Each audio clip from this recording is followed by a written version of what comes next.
was a Zionist. We were all Zionists. And in college, I was president of the Zionist Federation, the students and stuff like that. You know, we're all Zionists, but we had no money.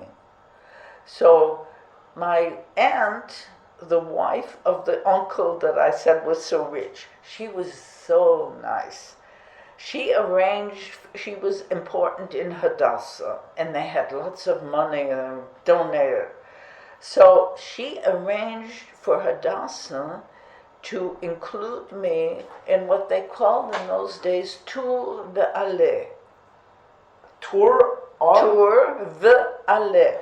Tour and then come make Aliyah. It was a program Hadassah had to invite young professional people in their 20s on a trip to Palestine with the idea of maybe they'll stay. Enrolled. And the tour, it was really very cheap. It was, in those days, it cost a lot more money to fly. And the tour included a tour of Palestine by bus with the others. They were from Canada and from America, the people I went with. And it included a month in Yerushalayim. Wow. It was all sorts of, very primitive, but you know, when you're 25, who cares? You sleep, you know. So it was very exciting, and it cost $800. And I had, all my savings were $400. So I asked my parents, would they lend me? Lend, not give. My father said immediately, yes. My mother said, she'll never give it back. So I said, I will, but it will take me maybe 2 years, but I'll give it back. Because you already were working for yourself. So, I was teaching. So I told my uncle in Tel Aviv, we're going from one country to another. He asked, how did you do it? And I said, I borrowed $400 from my parents. So my uncle paid them back. Very curious, living a month in divided Jerusalem. You lived a month in Jerusalem that had walls in between East Jerusalem and West Jerusalem, right? Yeah, I got shot at. That's what I wanted to ask. Do you remember the tension? I was walking on the street. You remember I was a young girl, okay?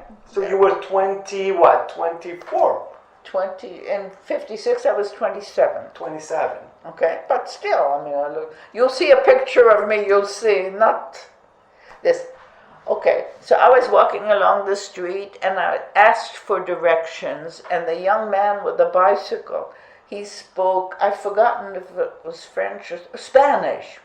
They were Sfaradim, and we found Spanish as a common language, and he took me to his family. He wanted to marry me. Of course, yeah. A rich American, he thought. And he took me to the YMCA. You know the YMCA? Of course. And we went up on the roof, and we looked at the old city. And boom, I had been in the war, you know, so in Hitler's war.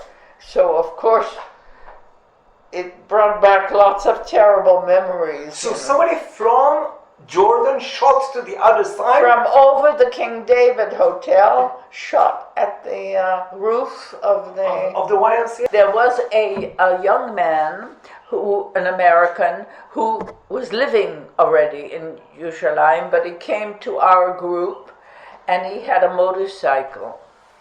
And you know how hot it is in Yerushalayim in the summer. There was no air conditioning in those days. And he used to come at midnight all the girls slept in one room and all the boys in another. It was a school, and they put cots in. So he used to come at midnight because he said, it's too hot. Maybe he had another girlfriend, I don't know.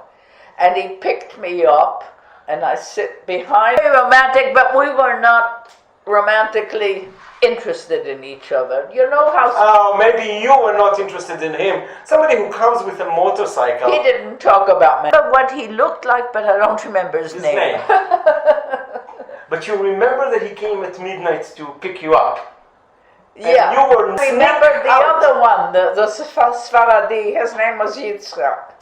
Something very funny happened, maybe a little sad, I don't know. When I went back to America, Yitzchak and I were, we were a pair. Yitzchak was, we were closer. I met his family. They had, this is coming out. They had a large house and and lots of children, like 6 or 7. And every time one of them married, they would get an apartment in that house. So Yitzchak said to me, if you decide to come back and to marry, my parents will give us an apartment. Oh, that's a proposal. Now I'll tell you what happened. It's a real shame. Yitzchak said to me, when you go back to America, would you please buy me some clothing that's very expensive here? I said, sure. So he made a list. And I said to him, Yitzchak, I don't have much money. I owe $400 to my parents, and I don't earn much. He said, I'll give you all I have, which was $50. Now, I said to him, I don't know what men's clothing costs. He wanted pants and shirts, You're going? So I went back to America, and I looked for the clothing. He went, and my God, $50 didn't buy. He's got a list like this. So I added $50 of my own, which was very hard for me, and I sent the package, and he was upset. He said, that's all the $50 will buy? So I stopped. I didn't even write to him anymore.